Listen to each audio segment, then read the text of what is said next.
భక్తులందరికీ నమస్కారం అండి. దేవి అనుగ్రహం ఛానల్‌కి స్వాగతం. ఈరోజు ఎంతో పవిత్రమైనటువంటి త్రినాథుల వారి చరిత్ర గురించి తెలుసుకుందాం. భక్తులారా, మనసు నిర్మలంతో వినండి.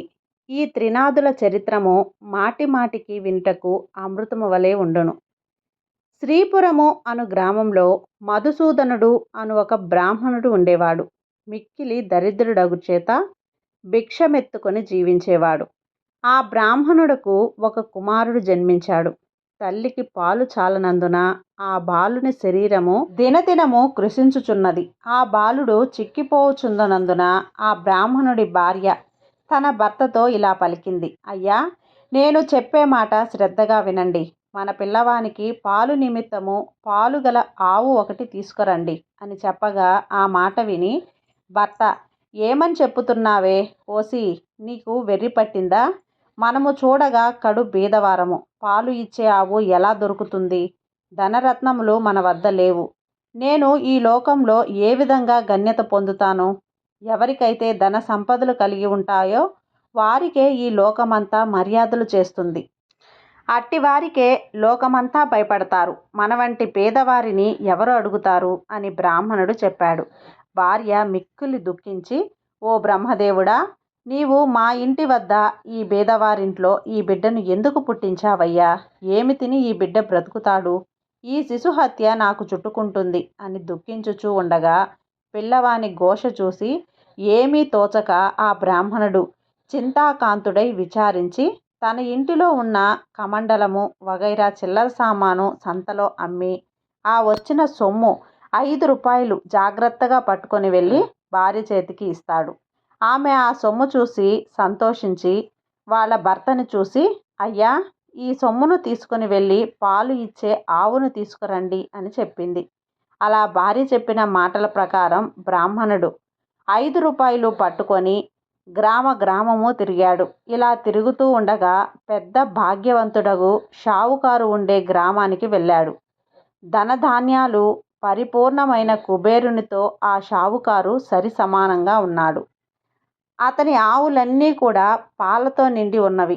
దైవఘటన మాత్రం మరొక విధంగా ఉన్నది. తన ఆవులలో బోధ అనే ఆవు ఒకటి ఉండేది. అది మిక్కిలి దుష్టబుద్ధి గలది. బయటకు మేతకు వెళ్తే పరుల వ్యవసాయంలో చొరబడి పంటనంతా కూడా తినేస్తూ ఉండేది. ఒక దినమున షావుకారు చూస్తుండగానే పెద్దవారి పొలంలో చొరబడి పండిన పంటనంతా కూడా తినేసింది. అది చూసి షావుకారు అతి కోపంతో, ఇక దీన్ని ముఖం చూడకూడదు. అవును, దీన్ని ఇప్పుడే అమ్మివేస్తాను. ఇది 50 రూపాయలు అయినప్పటికీ కూడా నాకు ఆదాయం లేకపోయినా పర్వాలేదు. ఇప్పుడే దీన్ని బేరం పెట్టేస్తాను. ఎవరు వచ్చినా సరే 5 రూపాయలకే ఇచ్చేస్తాను అనేసరికి మధుసూదనుడు, ఆ 5 రూపాయలు నేనే ఇస్తాను. ఆవు దూడ రెండింటిని నాకు ఇప్పించండి అని అనగానే, ఓ బ్రాహ్మణుడా, నీకు వెర్రి పట్టిందా అని షావుకారు అన్నాడు. అంతా బ్రాహ్మణుడు, మీరు షావుకారులు అయి ఉన్నారు. మీరు మాట నిలుపుకోండి. మాట తప్పితే మీరు అసత్యవంతులవుతారు అని అన్నాడు. ఆ బ్రాహ్మణుడు అన్న మాటలు షావుకారు విని తన మదిలో విచారించి, తెలియక అనివేశాను. ఈ బ్రాహ్మణుడు ఎక్కడి నుండి విన్నాడో ఈ ఆవును అతనికి ఇవ్వకపోతే నాకు అసత్యము ప్రాప్తించును కదా అని బ్రాహ్మణ్ణి చూసి చెయ్యి చాచినాడు. వెంటనే సొమ్ము పుచ్చుకొని ఆవును దూడను బ్రాహ్మణుడుకు షావుకారు ఇచ్చి అక్కడి నుంచి వెళ్ళిపోయాడు. ఆవును చూడగానే బ్రాహ్మణ స్త్రీ చంద్రుణ్ణి చూసిన కలువ వలె సంతోషపడింది. వెంటనే పాలు పితికి కుమారుడికి పోసి ఆనందం పొందింది. ఇట్లా కొన్ని దినాలు గడిచిన తర్వాత ఆవు ఎటుపోయిందో కనిపించలేదు. పొద్దుపోయే వేళయింది. ఆవు రాకపోవటం చూసి బ్రాహ్మణుడు వెతకటానికి వెళ్ళాడు. వీధుల్లోనూ సమీపాన ఉన్న వ్యవసాయ భూముల్లోనూ చూశాడు. ఆవు కనిపించలేదు. తెల్లవారగానే నిద్ర మేల్కొని ఆవును వెతకటానికై బయలుదేరి కొంత దూరం నడిచి వెళ్ళి తోటలో ఒక చెట్టు చూశాడు. అది ఒక గొప్ప మర్రి చెట్టు. పైన 3 మనుషులు కూర్చుని ఉన్నారు. వారు వరుసగా బ్రహ్మ, విష్ణు, మహేశ్వరులు. వారే త్రిమూర్తులు. అటువంటి చెట్టు కింద బ్రాహ్మణుడు కూర్చొని ఆయాసం తీర్చుకొని లేచి పోవుచూ ఉండగా త్రిమూర్తులు బ్రాహ్మణుడితో, ఓ విప్రుడా, నీ మనసుకు ఎందుకు దుఃఖం కలిగింది? నీవు ఎక్కడికి వెళ్తున్నావు? ఆ సంగతి మాతో చెప్పు అనగానే బ్రాహ్మణుడు చేతులు జోడించి, అయ్యా, నేను కడు బీదవాడను, భిక్షమెత్తుకొని బతికేవాడను. నాకు ఒక ఆవు ఉంది, అది కనిపించట్లేదు. ఈ దినము శ్రీపురం సంత ఆగుతున్నది కదా, ఆ సంతకు వెళ్ళి వెతుకుతాను. ఎవరైనా దొంగలిచ్చి తీసుకుని పోయినట్లయితే ఆ సంతలోనే అమ్ముతారు కదా. త్రినాథ స్వాములారా, ఈ ఉద్దేశంతోనే నేను వెతుక్కుంటూ వెళ్తున్నాను అన్న సంగతి చెప్పాడు. అది విని బ్రాహ్మణునకు త్రిమూర్తులు ఏం చెప్తున్నారు అంటే, ఎలాగో సంతకు వెళ్తున్నావు కనుక మా నిమిత్తం ఏమన్నా కొన్ని దినుసులు తీసుకురావలెను అని త్రిమూర్తులు అన్నారు. అంత బ్రాహ్మణుడు ఏం దినుసులు కావాలి అని అడిగాడు. త్రిమూర్తులు ఇట్లా అన్నారు, 1 పైసా ఆకు, చెక్క, 1 పైసా నూనె మాత్రం తెచ్చి ఇమ్మని చెప్పారు. ఆ మాటలు విని బ్రాహ్మణుడు ఏమని చెప్తున్నాడు అంటే, ఓ త్రిమూర్తులారా, నాకు పైసలు ఎక్కడ దొరుకుతాయి? నేను బీదవాడను కదా, భిక్షమెత్తుకొని జీవించుతున్నాను అని అనగా త్రిమూర్తులు ఏం చెప్తున్నారు అంటే, ఓ బ్రాహ్మణుడా, విను. అదిగో గోరింట పొద కనిపించుచూ ఉన్నది కదా, దాని మొదట 3 పైసలున్నవి. ఆ మాటలు విని బ్రాహ్మణుడు వెళ్ళి ఆ గోరింట గడ్డి మొదలు పైకి లాగేసరికి 3 పైసలు దొరికాయి. ఇంకా ఉండునేమోనని ఆ చెట్టునంతా కూడా పైకి లాగుతూ ఉన్నారు. అది చూసి త్రినాథుల వారు, బ్రాహ్మణుడా, నీకు వెర్రి పుట్టిందా? అందులో పైసలు ఇంక లేవు. ఎంత దొరికినాయో అంతే ఉండును అని అన్నాడు. ఆ మాటలు బ్రాహ్మణుడు విని అక్కడి నుండి వెళ్ళిపోయాడు. కొంత దూరం వెళ్ళి తిరిగి ఇట్లా పలికాడు, ఓ విప్రుడా, తిరిగి ఎందుకొచ్చావు అనగా, అయ్యా, మీరు చెప్పిన వస్తువులు నేను ఎలా తెస్తాను అని ప్రశ్నించగా,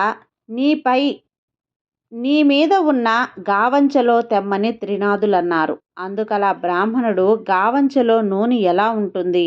మీరు జగత్కర్తలు నాతో కపటంగా చెబుతున్నారు అనగా, ఓయి, నీతో కపటంగా చెప్పలేదు. మమ్ము తలుచుకొని నూనె గావంచలో పోసుకొని తీసుకురమ్మని చెప్పగా ఆ బ్రాహ్మణుడు శ్రీపురం సంతలో ప్రవేశించాడు. వెళ్ళి చూడగా ఆవు కనిపించలేదు. త్రినాథుల కరుణచే పై పంచెలో నూనె నిలిచింది. ఆకులు వక్కలు తీసుకొని నూనె కోసం బజారుకెళ్ళి తేలిక గల వానితో 1 పైసా నూనె గావంచలో పోయమన్నారు. అందుకు ఆ తెలివి గలవాడు ఆశ్చర్యపడి, ఈ బ్రాహ్మణుడు పిచ్చివాడు కాబోలని నూనె లేదు అని చెప్పారు. అక్కడి నుండి వెళ్ళి ఒక ముసలి తెలికగల వాని నూనెను అడిగాడు. అంతకు ముసలివాడు దిగ్గుమంటూ, నూనె ఎంతటిది, ఎంత కావాలి అని అడగగా, 1 పైసా నూనె మాత్రం ఇమ్మని బ్రాహ్మణుడు గావంచ చూపాడు. తెలికగలవాడు, ఈ బ్రాహ్మణుడు వికారపు వాడు కాబోలు, దీనిని మోసం చేసి పైసలు తీసుకుంటాను అని ఆలోచించి కొలత పాత్ర తిరగేసి నూనె కొలత వేసి ఇచ్చాడు. విప్రుడు గావంచ కొనచెంగు పట్టుకొని అచట నుండి వెళ్ళిపోయాడు. అంతే, తెలివిగల వాని కుండలో నూనె కొంచెమైనను లేకుండా పోయింది. అది చూసి తెలిగలవాడు మూర్ఛపోయాడు. తెలికల వాళ్ళందరూ పరిగెత్తుకుంటూ వచ్చి ముసలివాని ముఖంపై నీళ్లు చల్లి సేద తీర్చి కూర్చొండబెట్టి, ఏం చెప్పదను, ఎక్కడి నుంచో ఒక బ్రాహ్మణుడు వచ్చి గిద్దెడు నూనె కొన్నాడు. ఇప్పుడిట్లా వెళ్ళినాడు. కుండలో చూడగానే నూనె లేదని చెప్పగా అందరూ విచారించారు. ఆ విప్రుడు మా వద్దకు వచ్చి మమ్ము కూడా నూనె అడిగాడు. లేదనే అనగా వెళ్ళిపోయాడు. ఈలాగున అందరూ విచారించి పరిగెత్తుకొని వచ్చారు. విప్రుని వద్దకు వచ్చి ఇలా అన్నారు, విప్రుడా, విను. మీ నూనె కొన్నారు కదా, అది కొలతకు తక్కువగా ఉన్నది. పూర్తిగా ఇచ్చివేస్తాను, పట్టుకుని వెళ్ళండి అని అన్నారు. మళ్ళీ విప్రుడు సంతకు వెళ్ళాడు. ఈసారి ముందు తెచ్చిన దుత్తలోనే చమురు సరిగ్గా కొలవక ఎప్పటి వలనే దుత్త భర్తీలైపోయింది. అది చూసి ముసలి తెలికగలవాని ఆనందము చెప్పలనివి కాబోయింది. విప్రుని గావంచలో చమురు ఉంచనారు. అది పట్టుకుని విప్రుడు వెడలిపోయాడు. త్రిమూర్తుల వారికిపై సామానులు ఇచ్చివేసి సెలవు అడిగారు. సెలవు అడగగానే త్రిమూర్తులు విప్రునితో ఏమన్నారంటే, ఓయి, నీ కష్టం చూసి మా మదిలో దయ కలిగింది. ఒక్క మాట విను. నీకు త్రినాథుల సేవ చేసేదనివి ఏ దరిద్రము పటాపంచలై అధిక సంపదలు కలుగుతాయని త్రినాథుల వారు ఆ కథ విని, స్వామి, ఏ వస్తువులతో మిమ్మల్ని పూజ చేయవలెను? త్రినాథులు ఇలా అన్నారు. ఓ ద్విజుడా, వినుము. మా పూజకు అధిక ద్రవ్యము అక్కర్లేదు. కొంచెముతోనే తృప్తి పడతాను. ఇప్పుడు ద్రవ్యములు ఇంతే. నీవు తెచ్చిన 3 పైసల సామాగ్రి చాలు. త్రిమూర్తుల పూజా ద్రవ్యములు ఇంతే. మాకు వీటితోనే మేళా చేయుము. వాడు మట్టి చిలువల యందు గంజాయి కలిపి అందులో నిప్పుతో చమురు వేసి వత్తులు వేసి ఆకు చెక్కలు జాగ్రత్తగా చేసి రాత్రి తొలిజాములో నీ ఇంటిలోని స్నేహితులను పిలిచి పూజా ద్రవ్యములు తెచ్చి అక్కడ ఉంచి సకల పదార్థాలను స్వాములకు సమర్పించవలెను. అలాగున చేసిన సకల పాపాలు నివారించవచ్చును. అది విని ద్విజుడు పూజ చేయుటకు ఉపక్రమించెను. చెట్టు మొదటనే పూజ ఆరంభించి గంజాయి ముందు తయారుపరిచాడు. అప్పుడు త్రిమూర్తులు నీ గావంచ చెంగు చీరవత్తులు చేయమనగా ద్విజుడు చెప్తున్నాడు, నేను పేద బ్రాహ్మణుడును. బిత్తమెచ్చుకొని దినదినము గడుపుకొని కుటుంబ పోషణ చేసుకోచున్నాను. అన్నము వస్త్రాలకు బహు కష్టపడుచున్నాను. దీపము ముట్టించుటకు అగ్గి లేదు. నాగావాంచవత్తులకు ప్రాప్తమైనది నా ఆవు దొంగల పాలైనది. నా కుటుంబము ఉపవాసంతో ఎదురు చూస్తూ ఉంటారు. ఏ బుద్ధితో పూజ చేస్తాను అని ఏవగించుకొని ద్విజుడు కూర్చున్నాడు. అది చూసి త్రిమూర్తులు, ఓ ద్విజుడా, మదిలో చింతపడకు. నీవు ఆవు పెయ్య దొరుకుతాయి. నీ ఆవు పెయ్య నీ కుటుంబం సౌఖ్యముగా ఉంటారు. వస్త్రము కూడా దొరుకునని చెప్పాడు. అంతటా బ్రాహ్మణుడు చేతులు జోడించి, స్వాములారా, అటువంటి భాగ్యము నాకెప్పుడు కలుగుతుందో అప్పుడు 5 మేళాలు స్వామివారికి ఇస్తాను. ఆ మాట సత్యమని చెప్పాడు. దీపం వెలిగించుటకు అగ్గి లేదే, నేనేం చేయగలను అనగా త్రిమూర్తులు చెప్తున్నారు, ఓ బ్రాహ్మణుడా, నీ 2 నేత్రములు మూసుకో. వెంటనే బ్రాహ్మణుడు నేత్రములు మూసుకోగా అకస్మాత్తుగా దీపం వెలుగుతుంది. అది చూసిన బ్రాహ్మణుడు ఆనందించి స్వామికి మేళా సమర్పించాడు. మేళా ఇచ్చివేసి ఆనందంతో బ్రాహ్మణుడు చేతులు జోడించి సాష్టాంగ దండమును ఆచరించాడు. త్రిమూర్తుల వద్ద సెలవు పొంది కొంచెం దూరం నడిచి వెళ్ళుచుండగా త్రోవలో ఆవును దూడను చూసి సంతోషించి, త్రినాథుల వారు నా యందు దయ ఉంచి ఆవును పెయ్యను ఇచ్చి వారి పూజ బాగుగా చేసినారు. ఈ విధంగా భావించుకొని ఆవును దూడను తోలుకొని పోయి ఇంటికి చేర్చింది. చూడగా ఆ ఇంటిలో సిరి సంపదలు పరిపూర్ణంగా ఉన్నాయి. అది చూసి అధికంగా సంతోషం పొంది కడు శ్రద్ధలతో పూజ సమర్పించాడు. చేయవలసిన కార్యక్రమాలన్నింటినీ యథావిధిగా తెలియపరిచాడు. తన స్నేహితులను రప్పించి వెనుకటి వలనే మేళా సమర్పించాడు. మేళా చేయు పద్ధతి అందరికీ చెప్పగా అంతా ఒప్పుకున్నారు. ఆ రాజ్యంలో ఉన్న ప్రజలందరూ కూడా త్రినాథ పూజ చేసేవారు.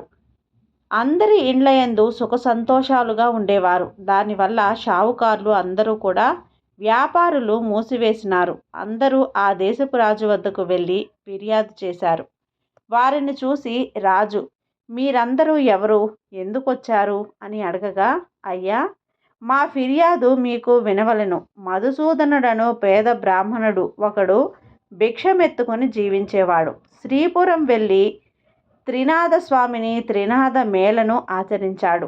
త్రినాథులు ఏ దేవతలో వారిని బ్రాహ్మణులుగా పూజించగానే సకల సంపదలు అతనికి కలిగినవి. ఊరిలోనున్న రైతులు యవన్మది త్రినాథ మేళ చేసినారు. గుడ్డివారు, కుంటివారు అందరూ కూడా ఈ మేళను చేశారు. అందరూ మోక్షం పొందారు. ధన ధాన్యాలు కలిగి కుబేరునితో సమానమైపోయారు. మా వ్యాపారములు పోయినవి. మా క్షయ విక్రయములు ఎలాగో జరుగుతాయి అని చెప్పగా ఆ రాజు మాటకి విని చాలా కోపం తెచ్చుకున్నాడు. సకల జనులను పిలిపించి కోపంతో మాటలు విని ఎలా కోపం తెల్లార్చడం, సకల జింకలను నిలిపి కొమ్ములతో ఇట్లా అంటున్నాడు, త్రినాథులు అనే దేవతలు ఏ దేవతలు? వారిని మీరెందుకు పూజించుచున్నారు? నేను చెప్తున్నాను వినండి.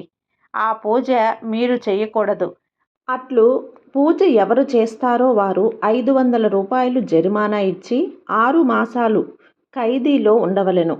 అటుల కాని ఎడల శూలం వేయబడునని రాజుగారు ప్రజలందరికీ తాకీదు ఇచ్చి పంపించారు. ఈ సంగతి త్రినాదుల వారికి తెలిసి ఆ రాజునకు దండన విధించినారు. దాని ఫలితంగా రాజకుమారుడు చనిపోయాడు. నగరంలో ఏడ్పు ఘోష వినిపించుచున్నది. ప్రజలందరూ కూడా రాజు వద్దకు పరిగెత్తారు.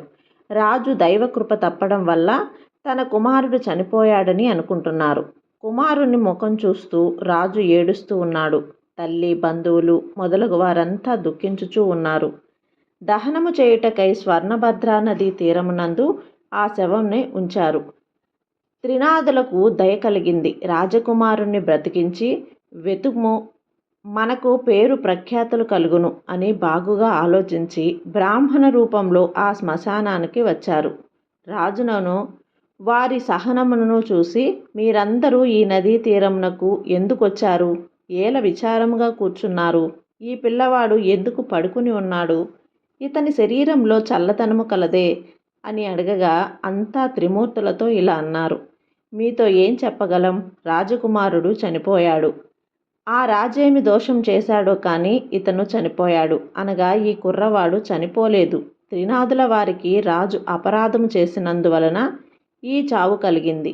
ఇప్పుడు మీరందరూ త్రినాదులను భజించితే ఈ బాలుడు లేచి కూర్చుంటాడు. మా మేళా చేయుటకు రాజు ఒప్పుకున్నట్లయితే ఈ రాజకుమారుడు బ్రతకగలడని చెప్పి త్రినాదమూర్తులు అదృశ్యమయ్యారు. అందరూ వారి మాటలను విని త్రినాద స్వాముల వారి పేరు ఆ రాజధాని అని చెవులో చెప్పారు. 7 మేళాలు చేయుటకు ఒప్పుకున్నాడు. అలా అందరూ సంతోషంగా ఒప్పుకోగానే రాజకుమారుడు లేచి కూర్చున్నాడు. అది చూసి అందరూ కూడా సంతోషించారు. అప్పుడు త్రిమూర్తుల పేరు మాటిమాటికి స్మరించారు. అందరి నోటి నుండి వెలువడిన పలుకులు సముద్ర గర్జన వలె వినిపించాయి. అటువంటి సమయమున ఒక వర్తకుడు ఆ ఊరి మీదుగా తన ఓడలలో విదేశాలకు సరుకులను తీసుకుని వెళ్ళుచున్నెను. ఆ ఓడను నడిపించుకొని స్వర్ణభద్రా నదీ తీరమున ప్రవేశించాడు. ఘోష చేసిన స్థలము దగ్గరకు వెళ్ళాడు. వారిని చూసి, జనులారా, త్రినాదుల పేర్లు ఏం పేర్లు? మీరెలా స్మరించుచున్నారు? వినటానికి శ్రద్ధగా ఉన్నవి అనగా రాజుగారి మనుషులు ఇట్లా అన్నారు. ఓ వర్తకుడా, వినుము. బ్రహ్మ, విష్ణు, మహేశ్వరులు అనేవారు త్రినాద స్వాములు. అటువంటి ప్రభువులను మా రాజుగారు మన్నించనందున అపరాధుడయ్యాడు. ఆ అపరాధము వలన ఈ రాజకుమారుడు చనిపోవుటచే ఇతనిని మేము తీసుకుని వచ్చి అగ్ని సంస్కారము చేయుటకు కూర్చుని ఉన్నాము. ఇది చూసి ప్రభువులకు దయ కలిగింది. వచ్చి వీరిని బ్రతికించారు. అందుకు 7 మేళాలు చేయుటకు ఒప్పుకున్నారు. వెంటనే రాజకుమారుడు బ్రతికి కూర్చున్నాడు. ఈ విధంగా వారు చెప్పినది విని షావుకారు మదిలో సంతోషించి, అటువంటి ప్రభువు ఎక్కడున్నారో, చనిపోయిన రాజకుమారుడు బ్రతికి కూర్చున్నాడు.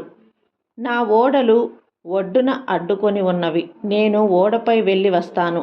నా ఇంటికి సుఖంగా చేరుకుంటాను. నాకు వ్యాపారంలో నష్టము రాకపోయినట్లయినా ప్రభుల వారికి 5 మేళాలు చేస్తాను. ఈ విధంగా మనసులో సంకల్పించుకొని ఓడపై కూర్చొని నడిపించుకొని వెళ్ళిపోయాడు. పై దేశము వెళ్ళి అచట గొప్ప లాభము పొంది తిరిగి వచ్చి ఓడ నడిబొడ్డున లంగరు వేయించి ఇంటికి వెళ్ళాడు. తన నౌకర్లందరూ ఓడలోని ధనము మోసుకొని పోయారు. ధనము ఇంటిలోని వేసుకొని షావుకారు సంతోషంతో ఉన్నాడు. ధనం చూసి ప్రభువుల వారి మేళాలు మరిచాడు. అందుకు ప్రభువులకు కోపం కలిగి దండన వేశారు. ఓడ నీటిలో మునిగిపోయింది. నౌకర్లు ఓడలో నన్ను వారందరూ కూడా నీటిలో మునిగిపోయారు. అది తెలిసి అతను కూడా భూమిపై పడి గోల చేశాడు. మరి కొంతసేపటికి తెలివి తెచ్చుకొని ఏడ్చుచూ ఉండగా ఆకాశంలో నుండి త్రినాదులు, నీవు మాకు మేళాలు ఇచ్చినావు కావు, అందుచేతనే ఓడ మునిగింది. నీవు 5 మేళాలు సమర్పించినట్లయితే నీ ఓడ నీకు ప్రాప్తిస్తుంది అని సెలవిచ్చాడు. అది విని షావుకారు మదిలో దుఃఖించి, నేను సంకల్పం చేసినాను, ప్రభువుల మహిమను మరిచాను. ఇప్పుడే త్రినాదుల వారికి మేళా ఇస్తాను. అని మదిలో నిశ్చయించుకొని మేళకు కావలసిన సామాగ్రి తెప్పించి స్నేహితులను రప్పించి ప్రభువుల వారికి మేళా సమర్పించి ప్రార్థించాడు. నీటిలో మునిగిపోయిన ఓడ వెంటనే పైకి తేలింది. అది చూసి పట్టలేని సంతోషం పొందాడు. పరిచాకరులు నౌకర్లు ఓడలో కల మిగిలిన ధనము కొనిపోయాయి. ధనము మోయించి షావుకారు ఇంటిలో ప్రవేశించాడు. గంజాయి ఆకులు చెక్కలు అన్నీ స్వామివారికి మేళా సమర్పించి సాష్టాంగ దండ ప్రణామంబులు చేశాడు. రాజ్యమంతా త్రినాథస్వామి మేళా గురించి ప్రకటనలు పంపించి మేళాను చూసుటకు అంతా వస్తున్నారు. గుడ్డివానికి చూపు, కుంటివానికి కాళ్ళు వచ్చుట. ఇట్టి పరిస్థితిలో గుడ్డివాడొకడు త్రోవను పోయే వారిలో, అన్నా మీరెవరు, మీ పేరేమిటి, మీరెక్కడికి వెళ్తున్నారు అన్నాడు. వారు మేళా చూచుటకు అని చెప్పారు. అది విని గుడ్డివాడు, నాకు కండ్లు రావాలి, మీరందరూ నేత్రాలతో చూస్తారు, నేను దేనితో చూస్తాను అని అనగానే, గుడ్డివాడా, త్రినాథస్వామివారి భజింపుము, నీ కన్నులు బాగుగా కనపడును, ప్రభువుల వారి మహిమ చూడవచ్చును అని చెప్పి వారంతా మేళా వద్దకు ప్రవేశించారు. గుడ్డివాడు ఆ త్రోవలో కూర్చొని స్వామివారి భజన చేస్తుండగా కొంచెం కన్నులు కనిపించినవి. అప్పుడు గుడ్డివాడు కొంత దూరం పోయాడు.